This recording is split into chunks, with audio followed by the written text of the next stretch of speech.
চলতি মাসের ২৪ ও ২৫ তারিখে সৌদি আরবের জেদ্দা শহরে বসবে ২০২৫ আইপিএলের মেগা নিলাম। মেগা নিলামের উঠছে ৫৭৪ জন ক্রিকেটারের নাম। এর মধ্যে সর্বোচ্চ ভারতীয় ৩৬৬ জন এবং বাকি ২০৮ জন বিদেশি ক্রিকেটার, যার মধ্যে বাংলাদেশে রয়েছেন ১২ ক্রিকেটার।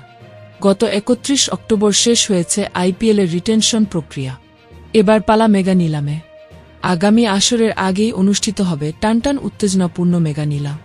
চলতি মাসেই সৌদি আরবের দ্বিতীয় বৃহত্তম শহর জেদ্দায় অনুষ্ঠিত হবে আইপিএলের মেগা নিলাম। চলতি নভেম্বর মাসের শেষে দুদিন ধরে চলবে এই মহানিলাম।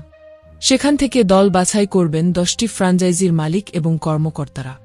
আইপিএল ২০২৫-এর আগে নিলামের জন্য খেলোয়াড় নিবন্ধন আনুষ্ঠানিকভাবে ৪ নভেম্বর শেষ হয়েছে, যেখানে মোট ১৫৭৪ জন খেলোয়াড়, তার মধ্যে ১১৬৫ জন ভারতীয় এবং ৪০৯ জন বিদেশি নিবন্ধন করেছে। সহযোগী দেশ থেকে আছেন ৩০ জন। বাংলাদেশ থেকে আছেন ১২ ক্রিকেটার। গতকাল নিলামকে সামনে রেখে ৫৭৪ ক্রিকেটারের নাম প্রকাশ করা হয়েছে।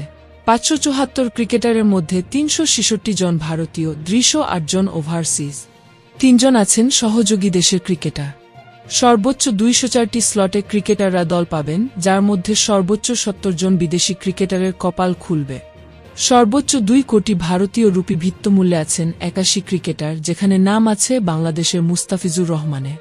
জায়গা পাওয়া বাংলাদেশি ১২ ক্রিকেটার হলেন মুস্তাফিজুর রহমান, যার ভিত্তিমূল্য ধরা হয়েছে ২ কোটি। এদিকে ১ কোটি ভিত্তিমূল্যের তালিকায় রাখা হয়েছে তাসকিন আহমেদ, সাকিব আল হাসান ও মেহেদী হাসান মিরাজের নাম। এছাড়াও ৭৫ লাখ ভিত্তিমূল্যের তালিকায় রাখা হয়েছে স্পিনার রিশাদ হোসেন, উইকেট রক্ষক লিটন দাস, ব্যাটার তাওহিদ হৃদয়, শরীফুল ইসলাম, তানজিম হাসান সাকিব, মেহেদী হাসান, হাসান মাহমুদ ও নাহিদ রানার নাম। ভিডিওটি ভালো লাগলে লাইক, শেয়ার ও চ্যানেলটি সাবস্ক্রাইব করুন। ধন্যবাদ।